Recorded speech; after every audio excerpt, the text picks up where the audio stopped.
Welcome one and all to yet another Skyrim build. I do hope you've been enjoying the weekly builds and will continue to show them support.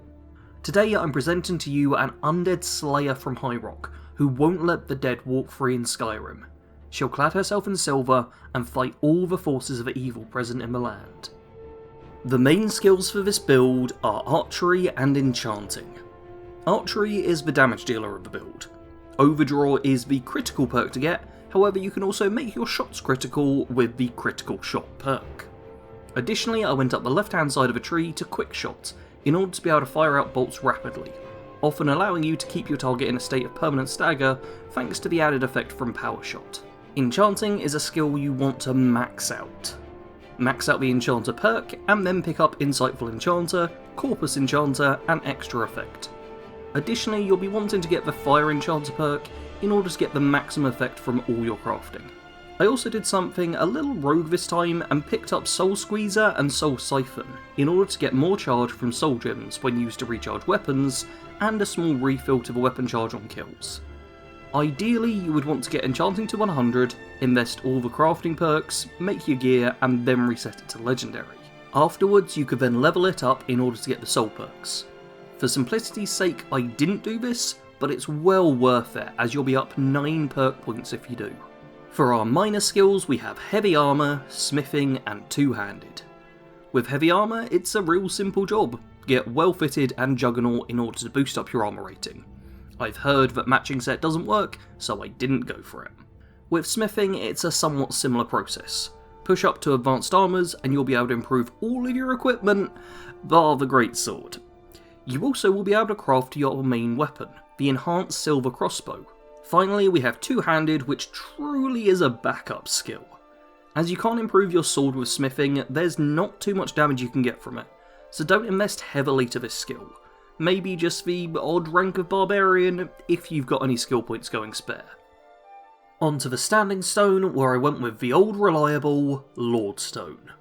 Bonus armour and a decent amount of magic resistance. What's not to like? When you level up, go for an 80-20 split between health and stamina. A little extra stamina goes a long way, but as is often the case, health is the best thing to go for if you want to keep kicking. And when it comes to a power, I'd recommend going with the one unique to Bretons, Dragon Skin. This is a powerful ability when facing down mages or dragons, allowing you to weather their spells or bad breath with ease. The main weapon to use with this character is an enhanced silver crossbow. Solid damage and a chance to stagger. This is great for a combat archer. Once you've got a standard silver crossbow, normally through purchase, you can take it to a forge in order to upgrade it to the enhanced version. The secondary weapon will be a silver greatsword. These can be picked up from the silver hand and are pretty terrible weapons. The extra damage to undead is great, especially early game, but as you go up in levels, the lack of smithing upgrades for it will make the damage fall off rapidly. Fortunately, both weapons can be dual enchanted, and I elected to add on the Fiery Soul Trap and Turn Undead enchantments. These worked great against undead foes. The fire adds extra damage, the turning will prevent your enemies from attacking you, and Soul Trap means you can keep your weapons charged.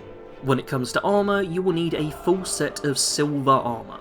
This can be crafted with the Advanced Armours perk, or obtained in full from the quest When the Cat's Away.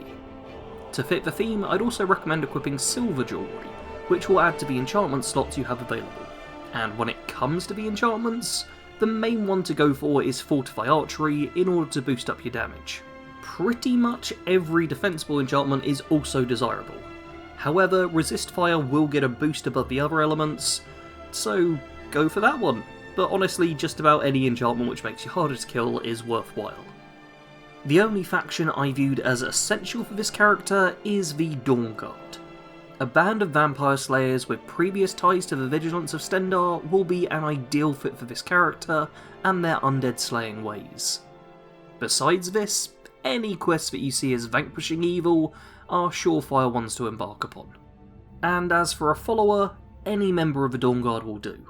It's important to have some backup when fighting the dead, and those training at Fort Dawnguard have signed up just for that job. Head over there, pick one up, and head out into the world, ready to do your duty. The Silver Slayer plays as a powerful combat archer, specialising in fighting the undead. This has got to be the easiest build I've played, as for going up against the various expired entities that Skyrim has to offer. What the hell was I on when I wrote that sentence? It literally says, easiest build I've played as for going up against. What? What is wrong with me? Oh, I'm leaving that in, that's funny. Okay. Yes, be it Droga, ghosts, or even vampires, all proved easy pickings for this character.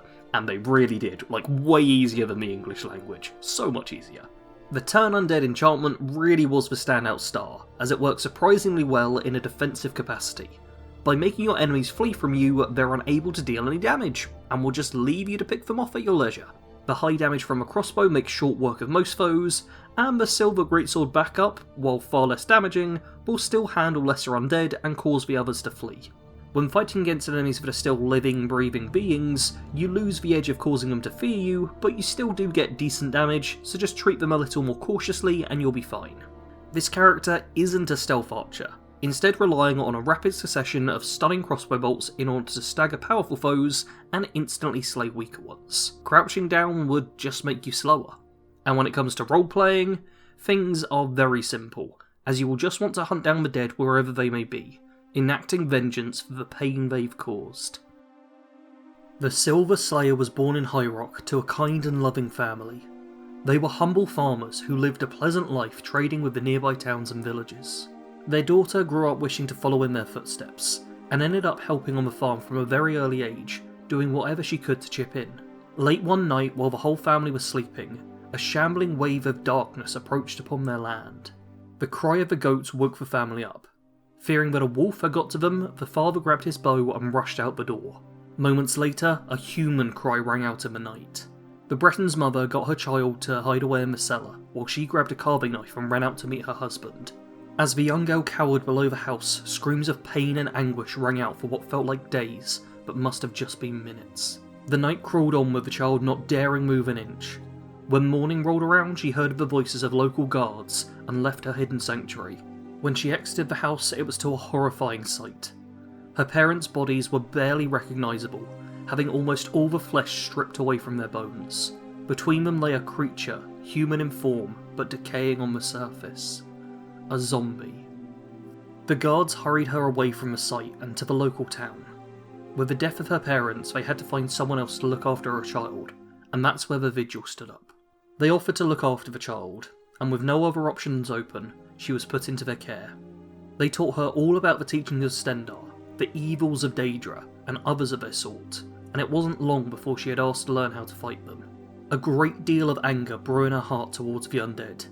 They had taken from her a happy and peaceful life, and now she would switch to one of violence and pain if it meant she could feel even a shred of vengeance. She trained for the best part of 2 decades before setting off on her pilgrimage. She was to travel around Tamriel, fighting any Daedra worshippers or their ilk. It was after a bout of skeleton crushing that she left Cyrodiil and headed to the border of Skyrim.